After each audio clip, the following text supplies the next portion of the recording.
চূড়ান্ত বিচার শেষে যখন জান্নাত ও জাহান্নামের ফয়সালা হয়ে যাবে, তখন শুরু হবে অনন্ত জীবনের পথে শেষ এবং সবচেয়ে কঠিন পরীক্ষা। এটি হলো জান্নাত এবং জাহান্নামের মাঝখানে রাখা সেই ভয়ঙ্কর রাস্তা পুলসিরাত। পুলসিরাতকে জাহান্নামের ওপর স্থাপন করা হবে। এটি ঘোর অন্ধকারের মধ্যে থাকবে, এমন এক ভয়ঙ্কর অন্ধকার যে মানুষ তার নিজের হাতটিও দেখতে পাবে না। এই সেতুটি হবে চুলের চেয়েও চিকন এবং দুই দিকে ধার দেওয়া তরবারির চেয়েও অনেক বেশি ধারালো। এর নিচের দিকে থাকবে ধারালো কাঁটা এবং এটি হবে অত্যন্ত পিচ্ছিল। আর এর নিচেই থাকবে লক্ষ কোটি মাইল গভীর দাউ দাউ করে জ্বলতে থাকা জাহান্নাম। সেই জাহান্নাম রাগে এমনভাবে গর্জন করতে থাকবে যে তার শব্দে কোটি কোটি মানুষের অন্তর ভয়ে কেঁপে উঠবে। আগুনের বিশাল বিশাল কালো শিখাগুলো সেতুর দিকে আসতে থাকবে, যেন নিচের দিকে তাকিয়ে থাকা মুনাফিকদের গিলে খাবার জন্য অপেক্ষা করছে। সেই ভয়ঙ্কর অন্ধকারে পথ চলার জন্য প্রত্যেক ব্যক্তিকে তার দুনিয়ার ঈমান অনুযায়ী নূরের আলো দেওয়া হবে। এই নূর আসবে তাদের নেক আমল থেকে। যার ঈমান যত শক্তিশালী তার আলো তত উজ্জ্বল হবে। কারো নূর হবে এতটাই উজ্জ্বল যে তা সূর্যের মতো বহু দূর পর্যন্ত আলোকিত করে রাখবে। কারো নূর হবে পূর্ণিমার চাঁদের মতো। আবার কোনো কোনো ঈমানদারের নূর থাকবে শুধু তার পায়ের বৃদ্ধাঙ্গুলে, যা একবার দপ করে জ্বলবে তো আরেকবার নিভে যাবে। আর মুনাফিকদের কোনো আলোই থাকবে না।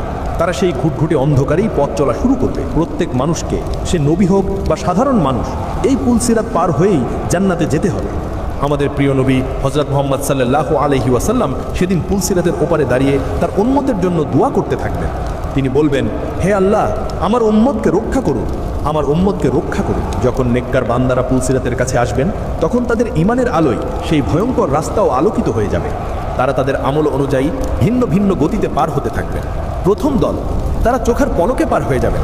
তারা সেতুতে পা রাখার সাথে সাথেই নিজেদেরকে জান্নাতের দরজায় দেখতে পাবেন। দ্বিতীয় দল, তারা বিজলির গতিতে পার হবেন। একটি বিদ্যুৎ চমক যেমন এক মুহূর্তের মধ্যে মিলিয়ে যায়, তারাও ঠিক সেভাবেই পার হয়ে যাবে। তৃতীয় দল, তারা বাতাসের গতিতে উড়ে যাবেন। কোনো রকম কষ্ট ছাড়াই তারা জান্নাতের দিকে এগিয়ে যাবে। চতুর্থ দল, তারা দ্রুতগামী ঘোড়ার মতো দৌড়ে পার হবেন। তাদের গতি হবে ঝড়ের মতো। পঞ্চম দল, তারা সাধারণ দৌড়ের গতিতে পার হবেন। তাদের মনে ভয় থাকবে, কিন্তু আল্লাহর উপর ভরসা রেখে তারা দৌড়াতে থাকবেন। ষষ্ঠ দল, তারা হেঁটে হেঁটে পার হবেন। তাদের পা কাঁপতে থাকবে। নিচের দিকে জাহান্নামের গর্জন শুনে তাদের অন্তর শুকিয়ে যাবে, কিন্তু তারা আল্লাহর নাম নিতে নিতে সাবধানে পা ফেলে এগিয়ে যাবে। সপ্তম দল, তারা ভয়ে ভয়ে হামাগুড়ি দিয়ে পার হবে। তাদের ঈমানের আলো থাকবে খুব কম, যা মিটমিট করে জ্বলতে থাকবে।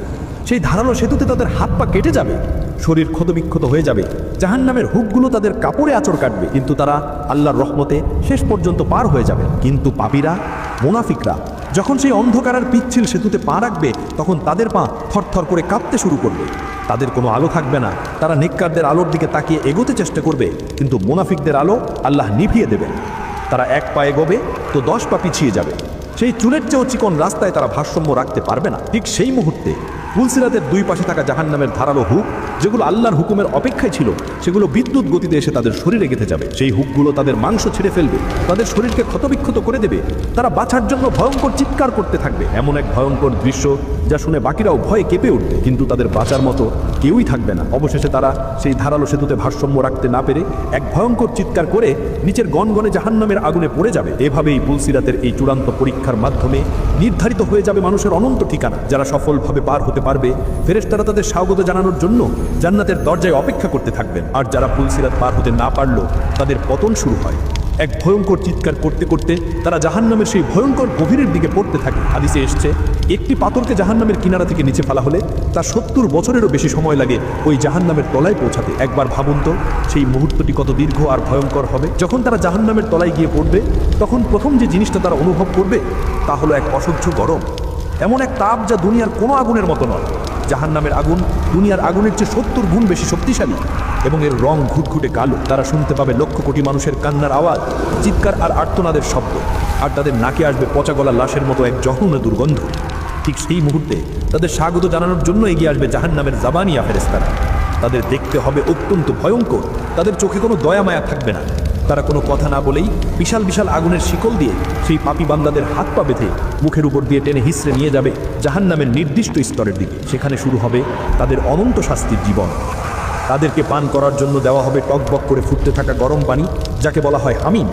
তৃষ্ণার্ত অবস্থায় যখন তারা সেই পানি পান করবে, তখন তাদের ঠোঁট ঝলসে যাবে এবং পানি পেটে পৌঁছানোর সাথে সাথে ভেতরের নাড়িভুড়ি গলে পায়ের নিচ দিয়ে বেরিয়ে আসবে। আবার দেওয়া হবে জাহান্নামীদের রক্ত ও পুজ মিশ্রিত দুর্গন্ধময় পানীয় গাস্সা, আর খাবারের জন্য সেখানে থাকবে জাক্কুম নামক এক কাঁটযুক্ত গাছ, যা জাহান্নামের একেবারে নিচ থেকে উৎপন্ন হয়েছে। এর ফল দেখতে শয়তানের মাথার মতো। ক্ষুধার জ্বালায় যখন জাহান্নামীরা এটা খাবে, তখন তা তাদের গলার মধ্যে কাঁটার মতো আটকে যাবে। তারা না পারবে গিলতে, না পারবে বের করতে, আর পেটের ভেতরে গিয়ে এটি ফুটন্ত তেলের মতো টকবক করতে থাকবে। তাদেরকে পরানো হবে আলকাত্রার মতো লিপলিপে পদার্থের পোশাক এবং আগুনের পোশাক।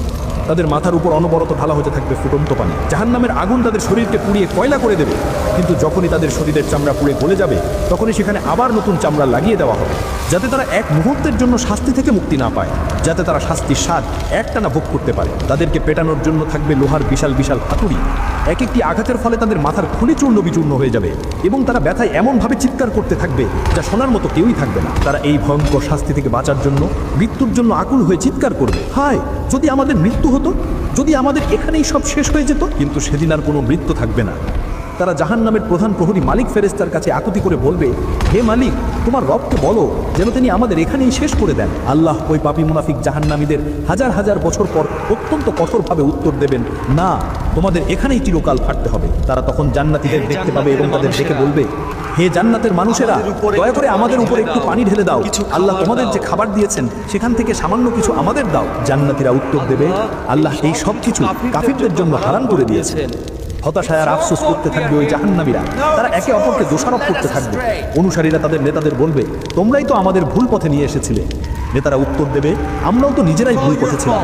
বাবা তার ছেলের থেকে, ছেলে তার বাবার থেকে পালিয়ে বেড়াবে, কিন্তু পালানোর কোনো জায়গা থাকবে না। এটাই হলো জাহান্নাম, অনন্ত কষ্ট আর আফসোসের এক উপত্যকা, যা থেকে বাঁচার কোনো উপায় থাকবে না, চিরকাল, চিরজীবন। কিন্তু যারা পুলসিরাত সফলভাবে পার হতে পেরেছিল, ফেরেশতারা যাদের স্বাগত জানানোর জন্য অপেক্ষা করছিলেন, তাদের সাথে তখন কি হচ্ছিল, কেমন ছিল তাদের সেই প্রথম মুহূর্ত, কেমন হবে জান্নাতের সেই অনন্ত সুখের জীবন, সেই শান্তির বর্ণনা আমরা জানব পরের পর্বে। আল্লাহ আমাদের সবাইকে পুলসিরাতের এই কঠিন পরীক্ষা সহজ করে দিন এবং জাহান্নামের ভয়ঙ্কর শাস্তি থেকে রক্ষা করুন, আমিন। যদি এই ভিডিওটি আপনার ইমানকে সামান্যতম নাড়া দিয়ে থাকে, তাহলে লাইক দিয়ে আল্লাহর প্রতি আপনার ভালোবাসা প্রকাশ করুন। কমেন্ট বক্সে আপনার মনের কথা জানান এবং শেয়ার করে এই বার্তাটি আপনার বন্ধু ও পরিবারের কাছে পৌঁছে দিন।